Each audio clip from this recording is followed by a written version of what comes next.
నమస్తే, welcome to Telugu రాజ్యం. ఈ రోజు మనతో పాటు ఉన్నారు సీనియర్ అనలిస్ట్ భరద్వాజ్ గారు. వారితో మాట్లాడేద్దాం. సార్ నమస్తే. నమస్తే అండి. సార్, ప్రొఫెసర్ నాగేశ్వర్ గారు నిన్న మీడియా సమావేశం పెట్టి ఆయన గత 11 రోజులుగా నాకైతే బెదిరింపు కాల్స్ వస్తున్నాయి, హెచ్చరింపు ధోరణిలో కాల్ చేసి నన్ను బెదిరిస్తున్నారు, అందుకని నేను వచ్చి డీజీపీ గారిని కలవటం జరిగింది, ప్రొటెక్షన్ కూడా కోరానని ఆయన చెప్పడం జరిగింది. అది పక్కన పెడితే ఒకవైపు పవన్ కళ్యాణ్ అలానే లోకేష్ కూడా అనేక విమర్శలు చేశారు ప్రొఫెసర్ నాగేశ్వర్ గారిని. తర్వాత ముఖ్యంగా ఒక ఆర్గనైజ్డ్ అటాక్ ప్రొఫెసర్ నాగేశ్వర్ ఆయన క్రెడిబిలిటీ మీద దెబ్బతీయటానికి సోషల్ మీడియాలో ఒక వైల్డ్ ప్రాపగండా అయితే కనపడుతోంది. అంటే రకరకాల మీమ్స్, అంటే ఒక అనలిస్ట్ తటస్థంగా తన భావాలను వ్యక్తీకరించే అనలిస్ట్ మీద సినిమా పేజీలు, కామెడీ చేసే కొన్ని పేజీలు ఆయన మీద అయితే విరుచుకుపడుతున్నాయి. ఆయన వైసీపీ కండవా కప్పి వీటన్నిటి వెనకాల టీడీపీ ఉందనేది ఫస్ట్ నుంచి తొలి నుంచి వైసీపీ చేస్తున్న ఆరోపణే. సో ఎందుకని టీడీపీ ఇంతలా టార్గెట్ చేసింది, ఆర్గనైజ్డ్ అటాక్ చేస్తుంది నాగేశ్వర్ మీద? నాగేశ్వర్ నుంచి థ్రెట్ అని ఎందుకు భావిస్తుంది? అంటే వైసీపీ దాడి చేయటమో మరొకరు దాడి చేయటమో కాదండి. ఎక్కడో ఈయనకి వైసీపీ కండువా కప్పి పెట్టడం కాదు. చాలా క్లియర్గానే వాళ్ళు తెలుగుదేశం పార్టీ అఫీషియల్ పేజీలోనే, అఫీషియల్ హ్యాండిల్స్లోనే ఈయన మెడలో వైఎస్ఆర్సీపీ కండువా కప్పి ఆయన ఫోటోలు పెట్టి ట్రోల్ చేయటం అనేది చేశారు. అంటే ట్రోల్ చేయటం అంటే ఇప్పటివరకు ఏదో ట్రోల్ గ్యాంగ్స్ ఉంటాయి జనరల్గా, ప్రతి పార్టీకి పెయిడ్ ట్రోలర్స్ ఉంటారు. వాళ్ళ డ్యూటీ అదే. వాళ్ళ డ్యూటీ ఏంటంటే తెల్లారు లేచిన దగ్గర నుంచి మన పార్టీ గురించి ఎవరైనా నెగిటివ్గా మాట్లాడారా అని వెతికి వాళ్ళ మీద పడి కరిచేయటమే. ఎంతమందిని కరిస్తే, ఎన్ని చోట్ల కరిస్తే దాని ప్రకారం వాళ్ళకి పేమెంట్లు వెళ్తాయి. సో ఆ ట్రోల్ గ్యాంగ్స్ ఉన్నాయి, ఆల్రెడీ అన్ని పార్టీలకి ఉన్నాయి. ఇది ట్రోల్ గ్యాంగ్స్ పని కూడా కాదు. స్ట్రైట్ అవే అఫీషియల్ హ్యాండిల్స్లోనే, వాళ్ళ అఫీషియల్ పేజీలోనే ఆయనకి వైసీపీ కండువా కప్పిన ఫోటో పెట్టేశారు. అంటే ఏమిటి వీళ్ళ ఉద్దేశం? ఆయన సంపాదన, ఆయన వాళ్ళ దగ్గర నుంచి డబ్బులు తీసుకుని బతుకుతున్నాడని ఎస్టాబ్లిష్ చేయాలనేది వీళ్ళ ఉద్దేశం. ఇలాగే ఎన్నికలు అయిపోయిన తర్వాత, ఏది ఏపీలో ఎలక్షన్ ముగిసిన తర్వాత 24లో ఇమ్మీడియట్గా చాలామంది ఫోటోలు వాళ్ళు ఇలాగే వైసీపీ కండువాలు వేసి రోడ్డు మీద పెట్టారు. కొంతమంది పేటీఎం బ్యాచ్ అని చెప్పి కూడా ఒక 7-8 మంది ఫోటోలు కలిపి ఒక బంచ్ చేసి పెట్టిన పరిస్థితి చూశాను నేను. అలా పెట్టిన ఒక బంచ్లో నా ఫోటో కూడా దొర్లింది. దానిలో నేను చూసి ఆనందపడ్డాను, ఫోన్లే అని. అంటే వాళ్ళ పిచ్చి తప్ప మరొకటి లేదు. వాళ్ళు ఎవరి మీదైనా దాడి చేయదలుచుకుంటే అలాగే చేస్తారు. నువ్వు పెయిడ్, నువ్వు డబ్బులు వస్తున్నాయి నీకు, జగన్మోహన్ రెడ్డి రోజు సాయంత్రం పూట నీకు డబ్బులు పంపిస్తున్నాడు, ఇలాంటి గొడవ చేయటంలో సిద్ధాస్తులు వాళ్ళు. ఎవరిని పడితే వాళ్ళని పెయిడ్ బ్యాచ్ అనేసి, పేటీఎం అనేసి నోటికి వచ్చినట్టు మాట్లాడటం అనేది జరుగుతూనే ఉంది. అయితే ఇది ట్రోలర్స్కి సంబంధించిన గొడవ అయితే ఈసారి అఫీషియల్గానే వీళ్ళు అఫీషియల్ పేజెస్లోనే ఆయన ఫోటో వేసి ప్రచారం చేయటం అనేది, మార్ఫింగ్ అంటే అదే ఆయన మెడలో ఆ కండువా వేయటం. అంటే వీళ్ళు ఎవరినైనా కొనేయాలి, ఎవరైనా అంటే మనం చాలా ఓపెన్గా మార్కెట్ ఎకానమీలో ఉన్నాం కాబట్టి మనిషి కూడా సరుకే అనేది వాళ్ళ అభిప్రాయం. కాబట్టి ఎవరినైనా కొనేయచ్చు, ప్రతివాడికి ఒక రేటు ఉంటుంది, ఏదో రేటుకి అమ్ముడుపోతాడు అనే కాన్ఫిడెన్స్ ఉంది. ఆ కాన్ఫిడెన్స్తో అమ్ముడుపోయే వాళ్ళని కొనేస్తారు, అమ్ముడు పోని వాళ్ళని ఇలా బ్లేమ్ చేసి, వాళ్ళ మెడలో కండువాలు వేసి, వాళ్ళని బదనాం చేసి, వాళ్ళని భయపెట్టి టెర్రరైజ్ చేసి ఈ ఏరియా నుంచి నిష్క్రమించేలాగా చేస్తారు. అంటే సరెండర్ చేసుకోవాలి. ఇప్పుడు పోసాని కృష్ణమురళిని ఎలాగైతే ఓ 10 స్టేషన్లు తిప్పాక ఆయన చేతులు ఎత్తేసి దండం పెట్టేశాడు, అలా ఒక 10 సార్లు వీడు పేటీఎం అనేస్తే, లేకపోతే వాళ్ళకి వ్యతిరేకంగా పెట్టినటువంటి పోస్ట్ కింద కామెంట్స్లోకి వచ్చేసి ఇష్టం వచ్చినట్టుగా మాట్లాడేస్తారు రెచ్చిపోయి. అవన్నీ బూతులే.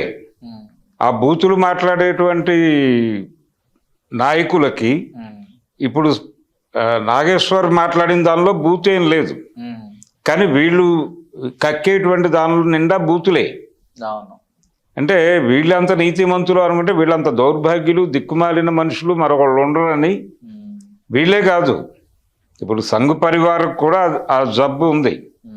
ఈ భగవంతుడిని నమ్మేటువంటి బ్యాచ్ మేము, జై శ్రీరామ్ అనే బ్యాచ్ అంతా కూడా ఎప్పుడైనా వాళ్ళకి వ్యతిరేక భావనలు ఏవైనా మీరు మతం పేరుతో ఇలా చేస్తున్నారు అని గనక ఎవరైనా రాస్తే ఇమ్మీడియట్గా వీళ్ళు కిందకు వచ్చి రాసేటువంటి భాష అది సభ్య సమాజంలో ఎవరూ కూడా చదవడానికి కూడా ఇబ్బంది పడే భాష వాడతారు. ఆ భాష వాడినందుకు వాళ్ళ మానసిక స్థితి మీద జాలిపడటం తప్ప మనం చేయగలిగింది ఏమీ లేదు.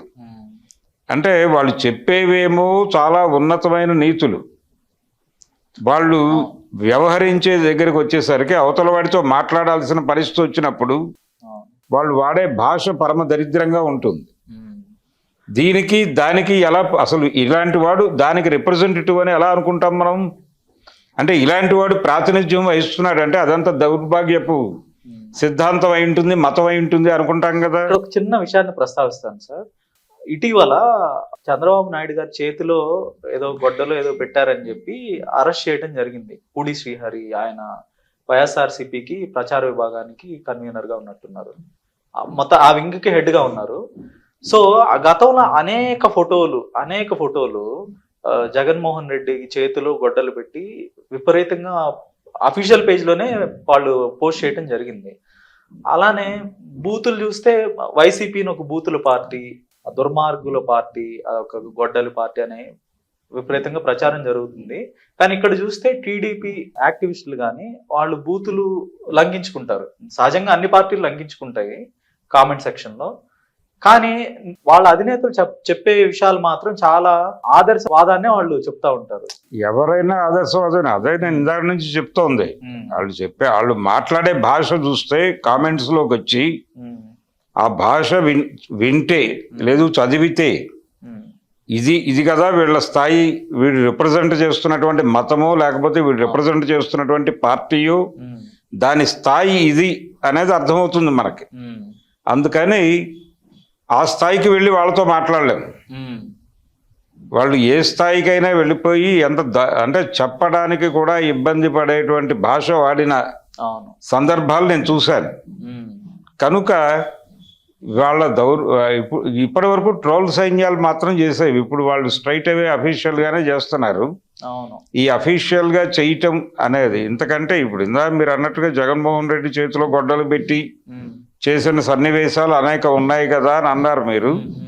ఆయన చేతిలో గొడ్డలు పెట్టడం ఏంటి, ఆయనే నేరుగా వివేకానంద రెడ్డిని చంపాడు అనే సీన్ కల్పిస్తూ సినిమా కూడా తీశారు కదా. సినిమా తీసి చూపించినటువంటి పరిస్థితి ఉంది.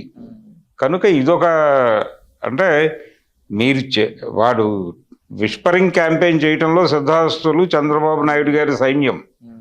విస్పరింగ్ క్యాంపెయిన్ అంటే వాళ్ళు ఎవరినైనా టార్గెట్ చేస్తే వాళ్ళకి సంబంధించినటువంటి రకరకాల ట్రోల్స్ పెట్టేస్తారు, రోడ్డు మీద పెట్టేసి వాళ్ళ క్యారెక్టర్ అసాసిన్ చేస్తారు. అసాసిన్ చేసి జనం అందరిలోనూ వాళ్ళని పలచన చేస్తారు. ఈ గుసగుసల ప్రచారం, వాడు ఇలాగుట అలాగుట అని చెప్పి ప్రచారం చేసి ఆ ప్రచారం మాటును చంపేస్తారు. ఆ ప్రచారం మాటును చంపటము అని అంత క్రూయల్ విస్పరింగ్ క్యాంపెయిన్. జగన్ మరోసారి గెలిస్తే ఈ రాష్ట్రంలో ఎవరు ఉండరు, అందరూ వలస వెళ్ళిపోతారు.